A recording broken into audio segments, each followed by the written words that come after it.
What's up? It's your boy Big G back again with yet another video. I hope everybody enjoying their day. You know, it's a nice day out there. You know what I'm saying? Just letting you know winter's coming, so we all got to get ready for that. You know what I'm saying? Thank you for liking and subscribing to my page. Stay tuned. I got more videos coming your way. Today, I'm going to get right to it, right? Like, my experience is about 13 years in prison from being an inmate and an officer. I done seen or witnessed or endured bad conditions, inmates fighting for their life, Mothers of America fighting for inmates' rights and stuff like that, being treated bad, and inmates having certain rights, even though you committed heinous crimes, and society really feel that you shouldn't be getting these privileges or to live and be treated right inside prison, because prison is supposed to be a punishment. Now, the main purpose of my page is I'm trying to deter people not to go to jail. I don't wish jail on nobody.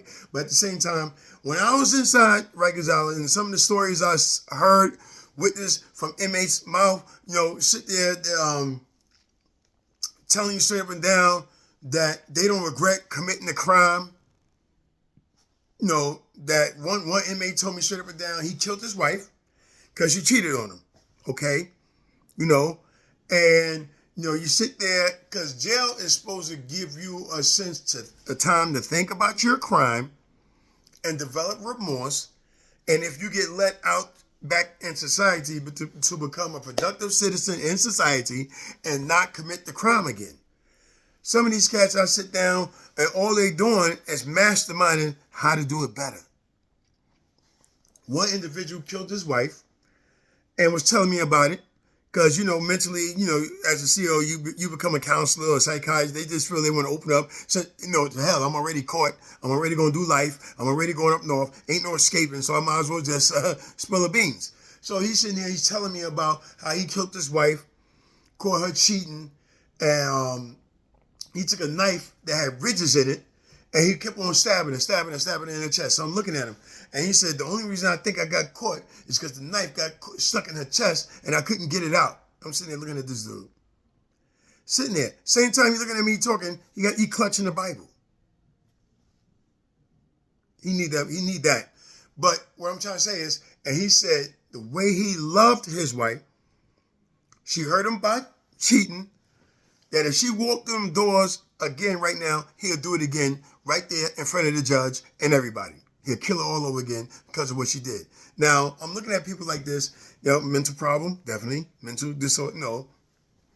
He got a mental problem. But what I'm trying to say is, people like that, letting you know they're not going to change. I would never say, oh, well, some of these cats need to stay in here. Some of these cats need not never be let out. You know what I'm saying? So this comes to, the video. Like, corruption in jail is just not Rikers Island. I get emails, I get information 100 times a day about things that go on in other states and everything. So right now, I want to bring to attention, they got this new jail out there. It's called Cecot. C-E-C-O-T. You can look it up. It's for gang members and stuff like that. And, El Salvador is another country, but people are thinking about adapting this way to stop crime. These guys get arrested. They get put into this giant room. It's like a giant cage. I'm keeping it a buck. I just can't describe it no other way. It's a giant cage. It's about 100 of them or 200 in there. They have 2 toilets. I'm trying to factor how does that work? Because even on Rikers Island, when you come in receiving, if you commit a crime, either you're going to be in the Tombs or one of these jails around the city, Queens House, Brooklyn House, whatever's still open, until you see the judge, either you're going home the next day with a fine or whatever the case to be, or you there until you get shipped to Rikers Island. Now, in the interim, you waiting, you in there with about 20, 30 people, ain't but so many chairs, benches, whatever, bums, everybody getting arrested, sleeping on the floor. It's one toilet, so if you got to shit, you shitting in front of 29 people. Somebody shitting in front of you, I got to take turns, so you got to sit your butt on the toilet that somebody else, and then we got to smell that smell. You understand what I'm saying? So what I'm trying to say is, in this jail, number one, once you get locked up there, you're never coming home. You're not going nowhere. Ain't no transferring. You ain't going from cell to cell to area to area. That's where you're going to be. That's where you're going to die. No contact from the outside world. Now, even in the Supermax in Colorado, you can write letters and you can get letters. Now, nobody going to come visit. Ain't no visits. Ain't nobody ever going to see you again. Ain't no visits. And even in Supermax, you can look at the letter on the screen that somebody wrote you. And that's still communication somewhat from the outside world. Because even with doing a bid, even if you got life, still be able to go work or go to school or interact with other people, other killers, murderers, or whatever you want to label it. It takes you away from sitting there thinking about your crime and why you're where you're at today. Now imagine they take that away. Now here in America, they got Mothers of America. They got certain entities that fight for your rights, and you can't be treated such and such as an inmate. You got rights and all kind of stuff. But in there, you have no rights. It's cold all the time. You're sleeping on metal bunk beds, four tiers up. No mattress, no blanket, just a little sheet, no pillow, no nothing, no space. It's 100 of y'all in there, piled up on top of each other for the rest of your life. This is it for you. This is it for you. You understand what I'm saying? At least, people, you got 5 to 20, 25 to 35, this and that. Even if you get 25 to life, after 25 years, you get a chance for parole, going up to the board or something like that. None of that. You're never going to see nobody but the person next to you until you die. When you get sick, they bring the medical to the gate. What's wrong with you? Yeah, drink some water. You good.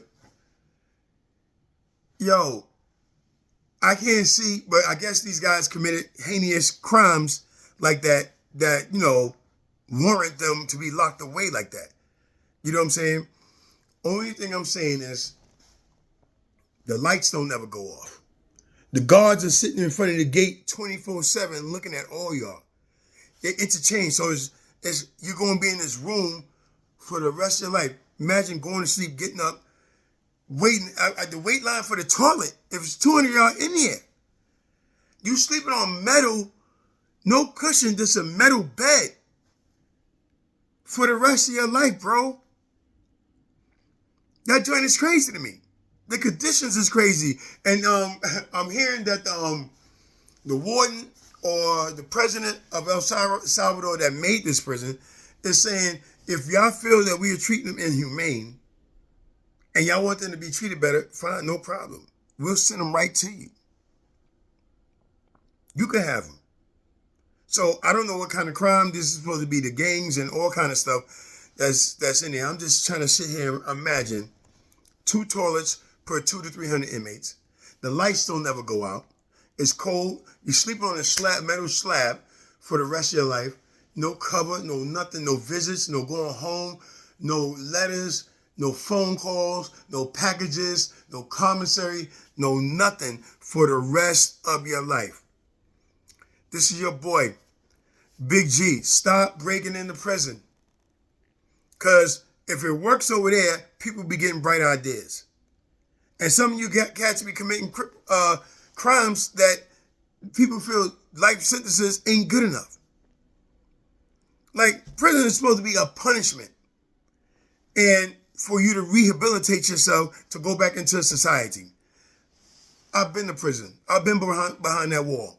You know what I'm saying? And it's not a happy place to be, but at the same time, if you could talk to somebody, socialize with somebody, if you could get a letter from the outside and everything, or make a phone call and hear your people's voice and let them know you're good. And if you get a date, there's some people in there that if you told them right now, they haven't been in the jail 20, 30 years. If you tell them, listen, we finally changed our mind. We're going to give you a date to go home, 2041. They happy that they got a date, something to live for, so they could touch down again and be out. And it could be 20 years from now. That right there keeps them going. Something like that keeps them going. But to go into a place worse than solitary confinement, where the medical people come to the gate to take care of you, there's a guard watching you like this 24 hours a day. The lights stay on. You go to sleep, you wake up on a hard metal bed with people you don't know. Now, I guess you really gonna get to know, because all y'all gonna die together right there in that room, and nobody's moving nowhere. No transfers, no going to different dorms, no packages, no visits, no nothing. No contact from the outside world whatsoever. So you dead, really, to the world, whoever knew you. People, stop breaking into prison. All right? It's your boy Big G, and I'm out.